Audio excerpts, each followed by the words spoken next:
We have added 4 new members, increasing our total to 30 members, contributing and exchanging news material every day. But our influence is just not limited to the region. We have been expanding our network across the globe. In the Middle East and Northern Africa, we have Sister Union, Arab States Broadcasting Union, sharing news with us daily. In Europe, we exchange news with over 60 different European broadcasters, and in America, CNN receives news materials from AVN and broadcasts them all over the world. Asian news is changing faster and having more of an impact on global affairs than ever before. Through improvements in technology, journalists are able to submit and access more news stories and receive updates faster through our newly integrated internet-based platform. The new internet platform has made it easier to contribute and access current news events, and the rise of membership participation has led to a dramatic increase of items being exchanged over the last year. With the exchange of news comes the exchange of ideas. Members can also benefit from AVN journalist workshops and attachment schemes in our bid to create partnerships, spread knowledge, and elevate standards. So, contribute your views in global affairs and join us as we document history in the making. Asia Vision. Asian news through Asian eyes. Bismillahirrahmanirrahim. Assalamu alaikum. I'm Nasma Abdul Muhsin and this is AVN News. Donald Trump campaigned as a booster of fossil fuels and a skeptic of climate change science, and his politics over the past year have reflected these views. VOA's Steve Baragona has a look at 2017 in climate and energy policy under the Trump administration. Some of the first strokes of Donald Trump's presidential pen revived 2 oil pipelines President Obama had canceled. Keystone Pipeline. It was an opening move in a new doctrine of energy dominance that Trump says protects national security. For over 40 years, America was vulnerable to foreign regimes that used energy as an economic weapon. But new technology has transformed the United States from a major energy importer to a major exporter. And President Trump aims to take full advantage.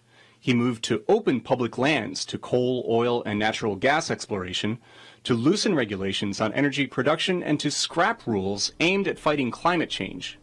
That included undoing President Obama's rules on greenhouse gas emissions from power plants. Perhaps no single regulation threatens our miners, energy workers, and companies more than this crushing attack on American industry. Yet critics note that most states are on track to meet the regulation's goals and have not crushed their industries. And when Trump said he would withdraw from the Paris Climate Agreement, they say he misrepresented what it does. This agreement is less about the climate and more about other countries gaining a financial advantage over the United States. Meanwhile, 2017 was the 3rd warmest year on record. Scientists increasingly see evidence of climate change in heat waves, storms, and other extreme weather. Critics say Trump's efforts are going in the wrong direction. Nicholas Bianco at the World Resources Institute notes that many of the administration's rollbacks are being challenged in court. Now, they haven't succeeded yet, and we can expect over the next year to see pushback. Pushback from cities, states, and businesses, for instance. Former New York City Mayor Michael Bloomberg co-chairs a group of them, representing roughly half the U.S. economy, who have pledged that the U.S. will meet its greenhouse gas targets in spite of Trump. Americans don't need Washington to meet our Paris commitment, and Americans are not going to let Washington stand in the way of fulfilling it. And cutting emissions is getting cheaper as the cost of wind and solar power continue to plummet. Renewables now challenge fossil fuels in some parts of the country.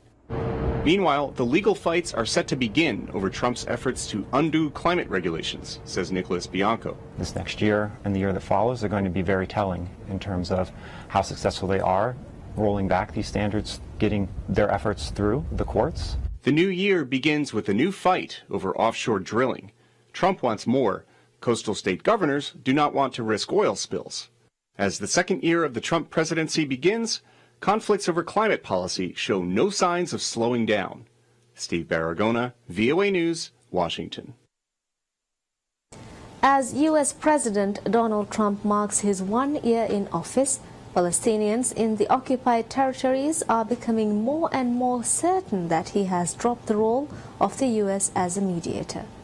They think Trump's declaration of Jerusalem as Israel's capital was the last nail on the coffin of the so-called peace process. Fatima Abdul Karim reports from Jerusalem. In Jerusalem, Al-Quds, the first year into U.S. President Donald Trump's tenure in office folds away, Palestinians feel he has seriously endangered their cause, particularly following his recognition of the Holy City as Israel's capital. Many considered that diction's the crowning of Trump's bias towards Israel. What is dangerous about Trump's decision is his overall strategy that aims at liquidating the Palestinian cause altogether, not only the issue of Jerusalem Al-Quds through the so-called century deal. It was formally suggested by Israelis, and Trump now fully endorses it. On the ground, Trump's recognition emboldened Israel's imposition of collective punishment of Palestinian people, Judaization projects and expansion of settlements that would further isolate East Jerusalem Al-Quds and eliminate its history. The Israeli side has a program policy for Al-Quds since 1967 and continues till this very moment. Israel is Judaizing Al-Quds by intensifying settlement activities inside the city as part of their 2020 vision for Jerusalem, or that of 2050. Trump's role has come to speed up this Judaization process. Meanwhile, Israeli authorities have announced that a train station closest to Al-Buraq Wall in East Jerusalem Al-Quds will be named after Trump. The American-Israeli bond under the administration of President Donald Trump bodes ill to Palestinians and increases the risk of geopolitical change on Jerusalem Al-Quds, which has been a thorny issue between both sides for over 6 decades. Fatma Abdul Karim, Press TV, Jerusalem Al-Quds. Turkey says it will not discuss a so-called privileged partnership with the European Union as accession talks seem to be far away from Ankara's desired targets. This comes as many believe Turkey is not as eager as before to join the EU. Rashan Saglam tells us why it is the case. Turkish government says it will refuse any deal for privileged partnership with the European Union. As Turkish Minister of EU Affairs Omar Çelik says, Ankara will accept nothing but a full membership. Çelik also warns that the current impasse over Turkey's membership in the European bloc gives his country no reason to maintain the migrant deal with the EU. A privileged partnership or similar approaches, we don't take any of these seriously. Turkey cannot be offered such a thing. Whatever it would be called, a privileged partnership or cooperation against terrorism, such an offer will not even be considered by Turkey. The Europeans have some concerns over an increasing authoritarian rule in Turkey, as well as the post-coup government crackdown and human rights violations. Turkey has its takes on the EU. First, as the Turkish government claims, the financial aid was not working well. New chapters had not been opened in the accession efforts and no expansion so far to the Turkish-EU customs deal. The EU doesn't want Turkey to become a full member, but they want to use the succession issue as a controlling tool to keep Turkey in the Western camp. If we look closely at the bloc, we can see that it is suffering from several problems. Economy in Greece, the Brexit, Spain division, while Germany and France are looking for better opportunities. Why the Turkish people would want to get into such a union? In fact, the majority doesn't want it. Some EU members, including Germany, said they would block Turkey's accession and prefer sticking to a partnership deal. Such a stance has already widened the gap between Ankara and other European capitals. Turkey's accession to the European Union seems important to Ankara, but scary to Brussels. And under current circumstances, Turkey's full membership in the bloc seems far more than ever. Rashan Saglam, Press TV, Istanbul.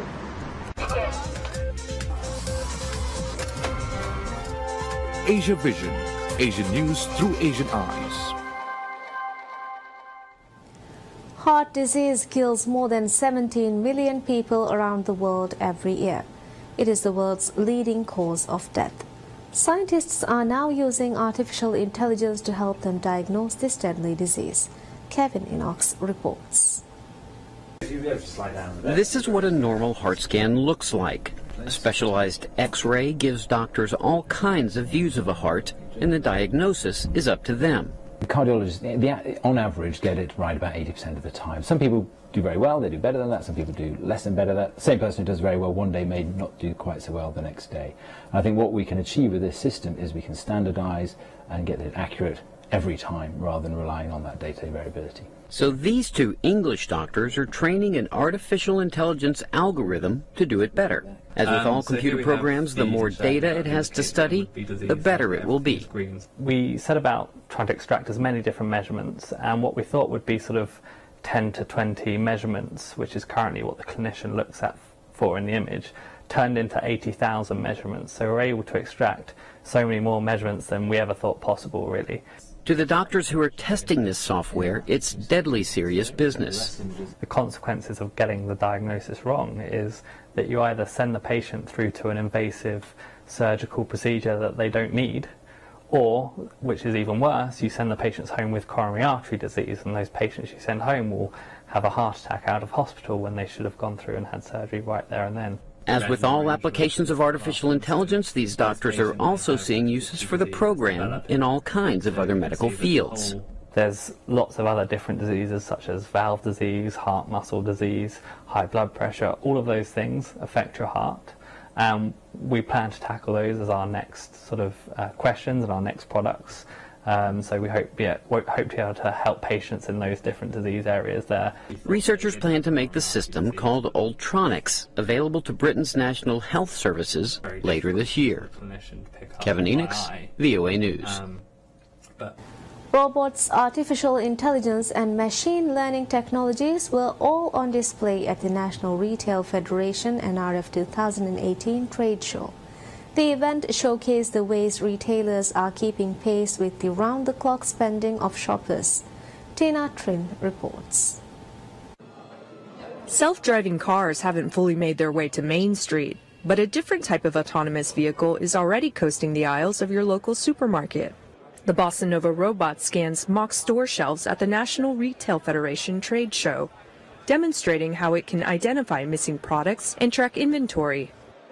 Currently deployed at 50 Walmart stores, Bossa Nova uses 2D and 3D cameras and multiple sensors to track items that have radio frequency identification tags and invisible barcodes. As we move forward with retail with this click and collect or buy at home and pick up in store, you need to have an accurate inventory.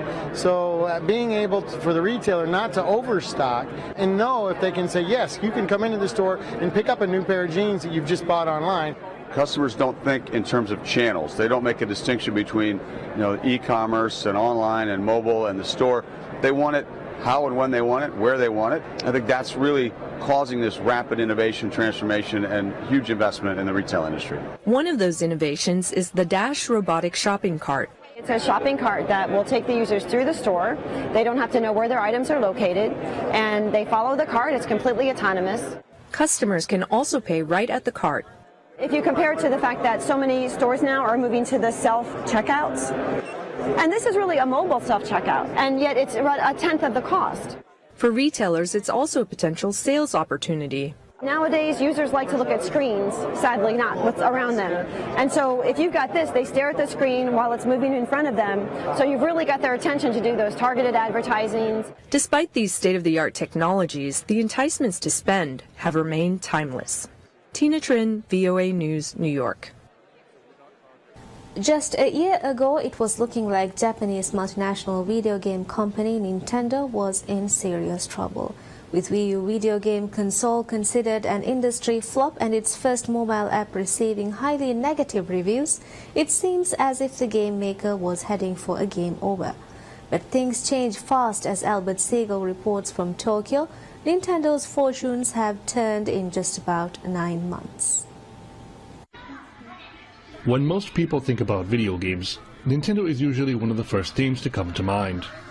The multinational consumer electronics and video game company is widely credited with reviving a dying gaming industry in the 80s and has some of the most popular games around, so it may come as a surprise that things were looking pretty grim for it just a year ago.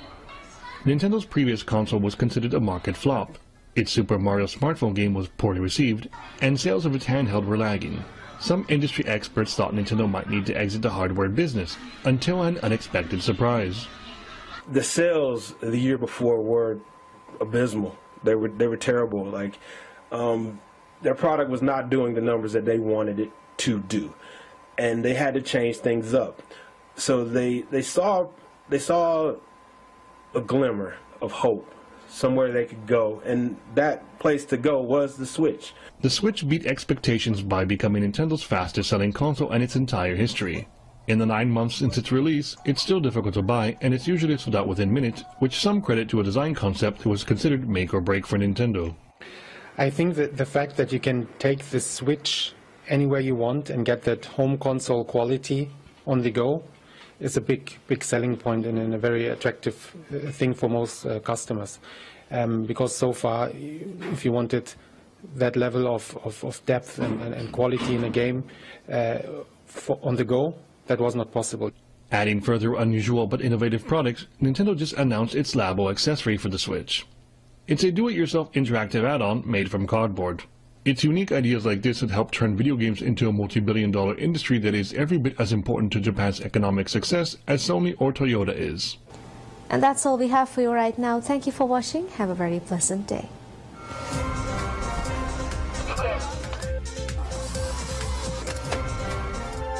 Asia Vision, Asian news through Asian eyes.